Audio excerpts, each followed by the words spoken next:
Islamic terrorism. If you listen to the media, or way too many of our politicians, you may be led to believe that Islamic terrorism is one of the major issues facing our country right now.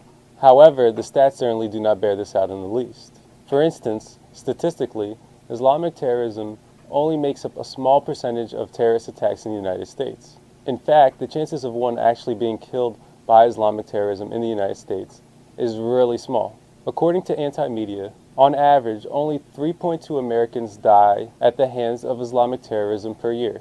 While the loss of any life is bad, that is an incredibly small number. To illustrate how small of a threat to us Islamic terrorism really is, I've put together a chart of 10 ridiculous things more likely to kill you than Islamic terrorism. Now let's take a look at this chart.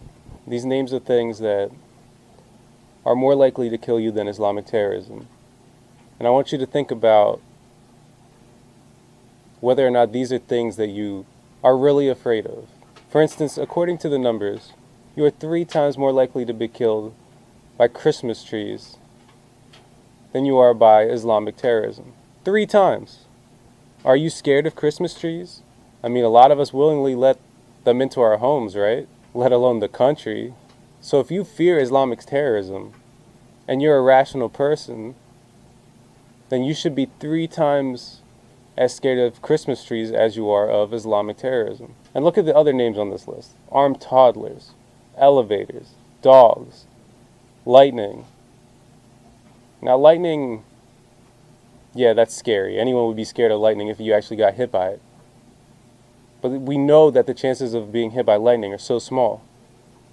And yet look, you're still 15 times more likely to get killed by lightning than you are by Islamic terrorism. That stat alone should put it in perspective how rare getting killed by Islamic terrorism is. And then you also got lawnmowers, tap water, television. I mean, are you scared of television, of being killed by television? Well, you're 55 times more likely to be killed by a TV than you are by Islamic terrorism. And then bathtubs, falling out of bed. Should you sleep on the floor now? You're 230 times more likely to be killed by your falling out of bed than you are by Islamic terrorism. Should we ban all beds from entering the country? I mean, think about the conversation we're having right now. Guys, I hope you now see how irrational our collective fear of Muslims and quote-unquote Islamic terrorism really is. We need to stop listening to the media. We need to stop listening to our politicians. And we need to start listening to the numbers. Islamic terrorism is not one of the major issues facing our country. Not even close. And it's time we finally recognize this. Hey guys, if you want to help out this show, you can follow our various social media links.